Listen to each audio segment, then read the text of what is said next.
Hello and welcome to our second ever podcast covering our scientific event series here at the Zoological Society of London. I'm Monni Böhm.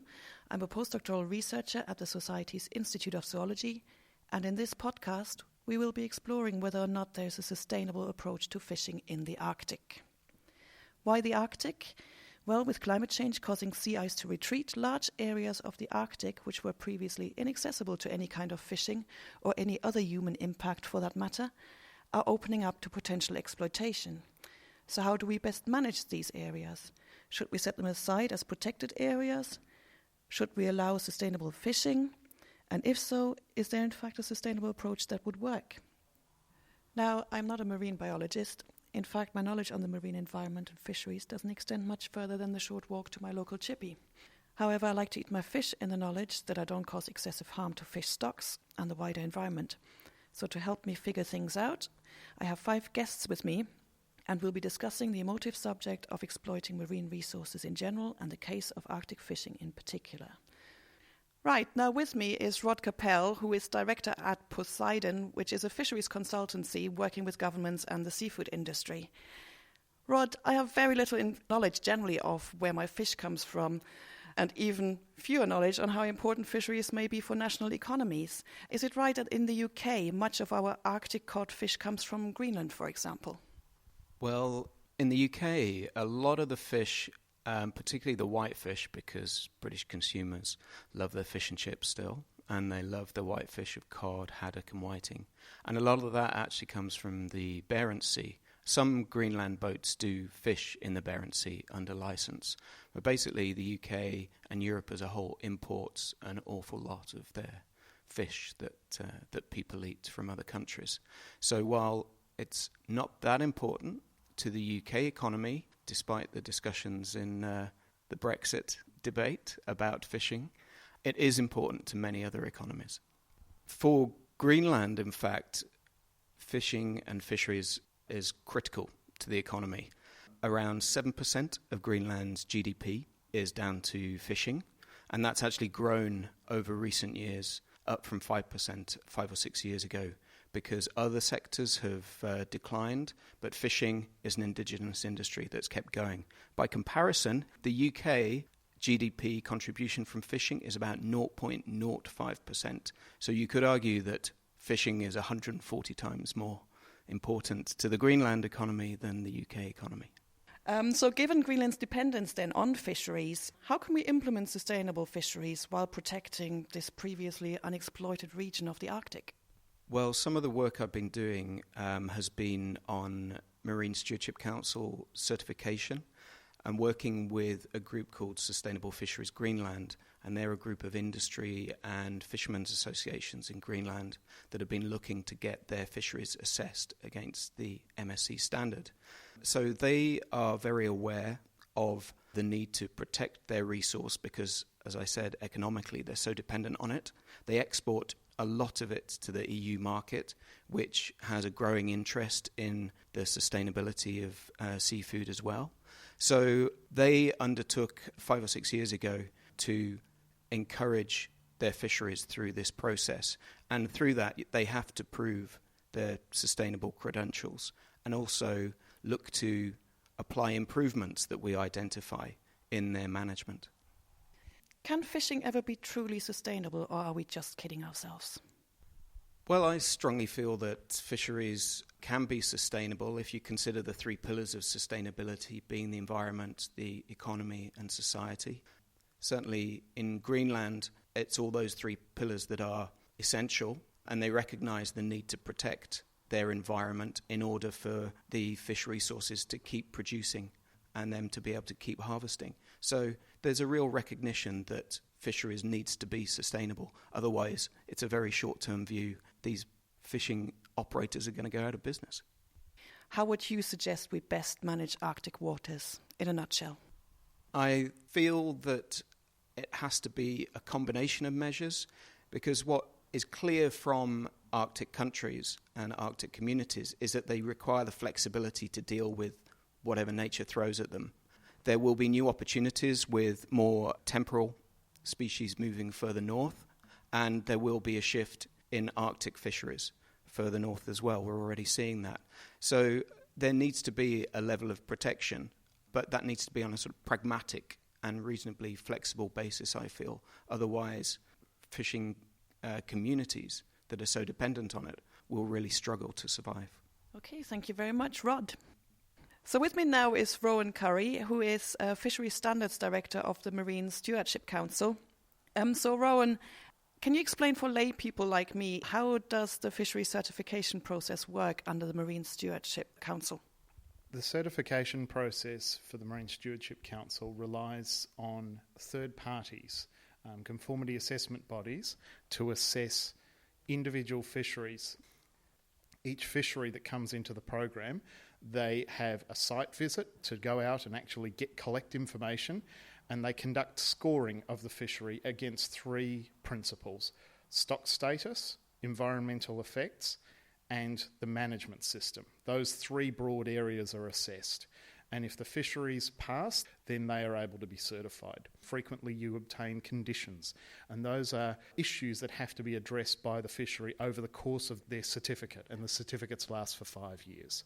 So through that process, you assess a fishery to ensure it's sustainable, but you also provide and identify areas where they need to improve, and you incentivise the improvement so that they can maintain that certificate in the long term. Cool, so they do get updated regularly, so as a consumer, just because something was certified at some point, it's worthwhile keeping up to date with what's good fish and what isn't necessarily good fish. Excellent. So you were previously involved in the establishment of the Ross Sea Marine Protected Area, the world's largest marine reserve just off Antarctica. Do you think the lessons learned during the Ross Sea designation process can also be applied to the other side of the planet, to the Arctic? I was the New Zealand science advisor, and as part of that process, what I got to see unfold was how a strong science-based process can influence a very complex geopolitical group to ensure that there was a strong rationale for establishing a marine protected area, and then that science could be used directly as an input for them making their final decisions on the establishment of it. And the marine protected area was most recently agreed in October. It'll come into force next year. And for me, I guess the big parallel to the Arctic is it's similar environments. They're complex environments biophysically, they're complex environments geopolitically. And in these environments, it's possible to have a science-based process result in good conservation outcomes, but at the same time allows parallel development of sustainable fishing. So the Ross Sea Marine Protected Area will enable fisheries to continue in adjacent areas. And those fisheries are MSC certified. They've been through this established process. So in this case, in my opinion, it's possible to have robust marine protection and sustainable fishing coexisting at the poles.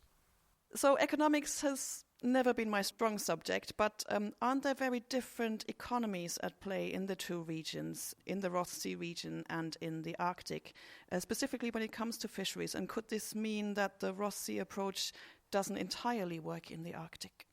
So the economics of the fisheries operating in the Antarctic and the Arctic are a little different. One important difference is the scale of the fisheries that are operating there. The toothfish fishery that operates in the Ross Sea catches of the order of about 3,000 tonnes per annum. There are tens of thousands, hundreds of thousands of tonne fisheries operating in the Arctic or adjacent areas. So you are talking larger volume fisheries. I guess the key message, though, is where there is possibility of spatially separating areas where there's likely to be concerning ecosystem impacts from the core areas of fishery activity, even for larger fisheries, it's still possible to segregate those two activities and say that you want to set aside an area for protection, but you can still have a well-managed sustainable fishery in other areas. The key is to have adequate science to designate it appropriately. Excellent. Thank you very much. Right, so next we have Will McCullum with us, who has the absolute amazing job title of Head of Oceans at Greenpeace. Now, Greenpeace were recently involved in a campaign to ban bottom trawling in areas of the Barents Sea which had not previously been exploited. So, Will, can you give us a bit of background on your campaign, and do you think the lessons learned from the campaign could be expanded further across the Arctic region? So for about the last 5 years or so, Greenpeace has had as one of its flagship campaigns a campaign called Save the Arctic, which has spanned industrial fishing, it's spanned indigenous rights, and also probably most famously the search for oil in the Arctic.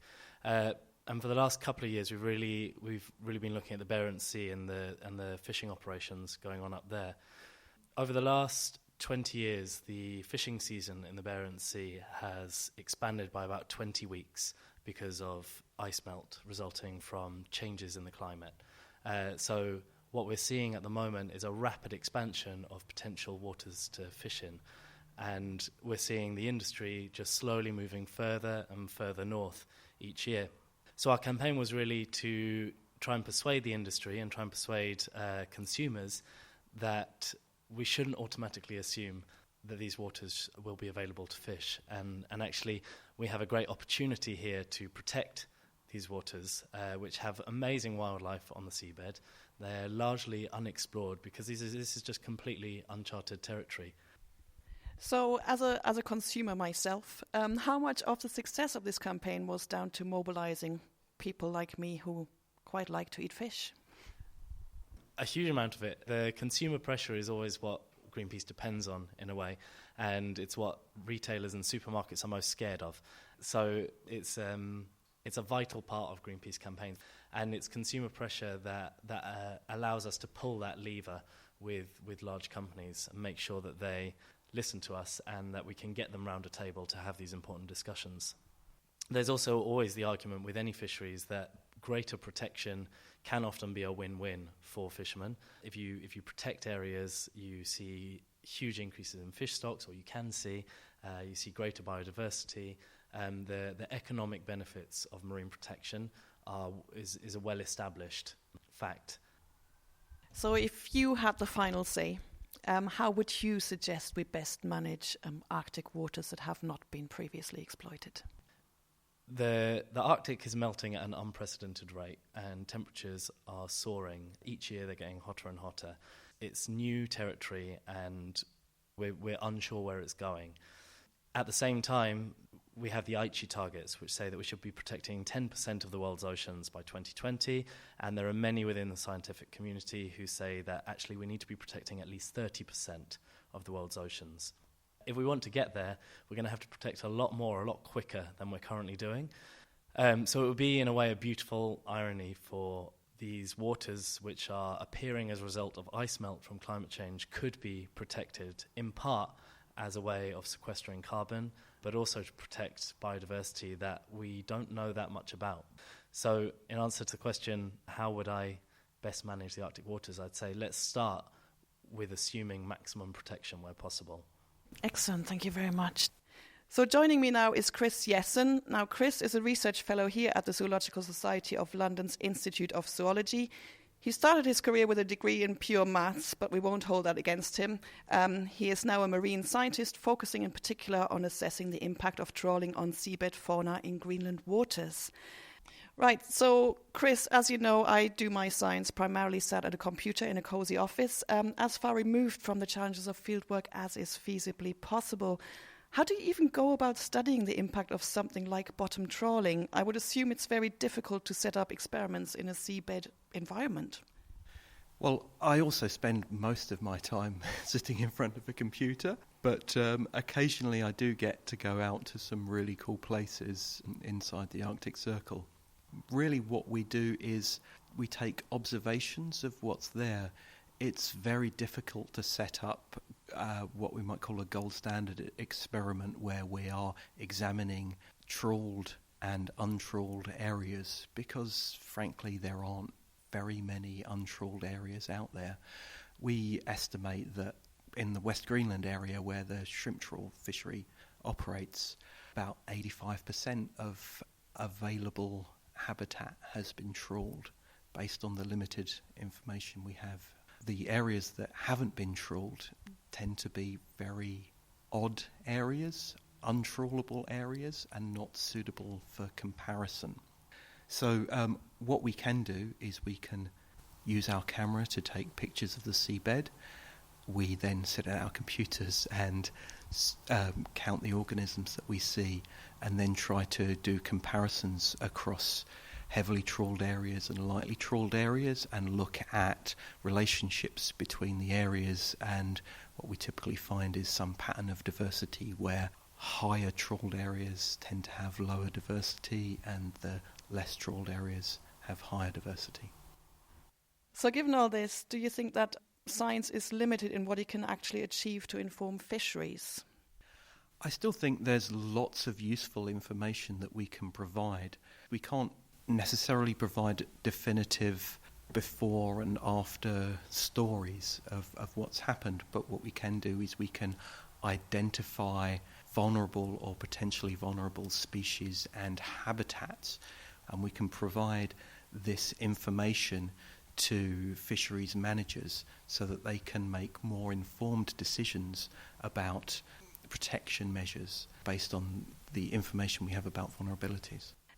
Now, Chris, we have heard a lot already about protection versus sustainable management of Arctic waters.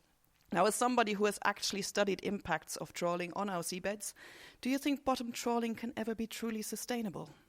That's a tricky one, because there's been a lot of criticism precisely about this, whether any bottom trawl fishery should be certified as sustainable.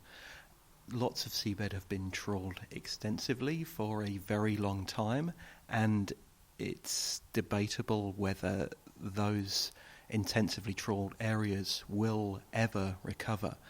Some of our work has been to look at seabed in Greenland over a 30-year period, and we can detect no deterioration in these seabed habitats. So in terms of this particular area with this particular fishery, it seems that there's no ongoing deterioration of habitat, and that is a measure of sustainability. But from my perspective, there's just so much fundamental biology that we don't know. I think there's just a really large need for basic questions of what lives where in Arctic waters. So at the moment, it's really basics of what's actually out there. Cool, excellent. Thank you very much. Right, so with me now is Kirsty Kemp, who is an independent research fellow at our Institute of Zoology and a benthic ecologist, which means she likes to look at bottoms, sea bottoms to be precise.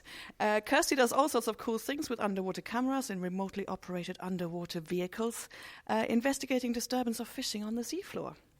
So Kirsty, does it seem that ultimately retreating sea ice in the Arctic has opened, sometimes quite literally, a huge can of worms? How can we consolidate sustainable fisheries with the need to conserve this previously relatively untouched region of the planet? Yeah, that's a really good question, and it's actually the crux of what we've been discussing this evening. It's not feasible to say that one approach is going to cure all ills. Some regions are certainly eligible, or a strong argument could be made for complete protected zone, and the Arctic, certainly the central high Arctic, might be a candidate for that. Other areas where resource extraction from the Arctic is a fundamental part of the economy, for example West Greenland, the approach needs to be taken in a more management context. Fisheries need to be managed and repeatedly assessed to check whether that management is in fact sustainable. It wouldn't be feasible to close off that area to fishing altogether. So I think in addressing that problem, we really need to consider all the tools at our disposal. We heard a lot about this already today, but a lot of decision-making in fisheries management comes down to consumer pressure. How can consumers best stay on top of what is good and what is not in fisheries? Yeah, that's a tricky one. The assessment of fisheries is a continuous process. When a fishery enters, for example, into the Marine Stewardship Certification Scheme, they go through that process in 4 or 5 or 6 years. And so I would argue that a fishery that has entered into this process is already being highly scrutinised and consequently are allowed for that period to carry the certification label.